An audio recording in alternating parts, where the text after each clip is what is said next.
Hello, my name is Ian McClure. I am on a team of 4 others, which is Ryan Bailey, Victoria Gilchrist, Michael Kwan, who's to my right, and Scott Baskerville, who cannot make it today.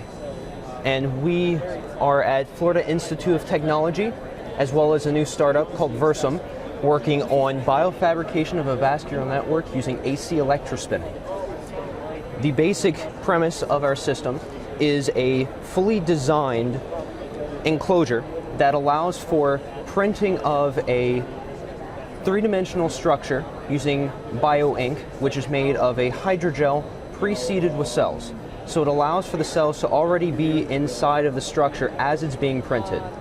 While this is happening, between each layer, we do something called AC electrospinning. It is a proprietary design that was developed by us to where we are able to create a interwoven, interconnected mesh throughout that 3D printed structure that is later surrounded by cells, creating tubes of cells around the fibers, and then the fibers degrade and create hollow tubes of cells in the process.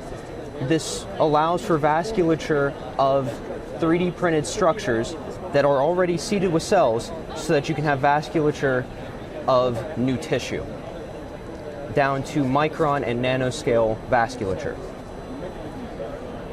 And we were able to get initial testing done with our system, and we were able to also get results using fluorescent microscopy with something called DAPI dye, which we basically put the sample into. It dyed only live cells, so the only cells that you see in the image that are glowing are alive, and they formed around the tubes, the fibers that you see in here, to create tubes of cells around said structures, creating this vasculature in which we were attempting to achieve.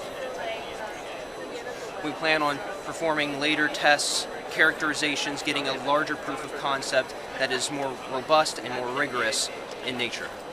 And how would this apply on the street? In the long run, we're planning to make organs. In the short run, we should be able to create tissue samples for research that are larger, more robust, and closer to being what the actual tissue would be like inside of a patient. So it would allow for much more rapid research testing of different drugs and diseases within a more realistic model. Thank you very much. Thank you. Thank you, sir.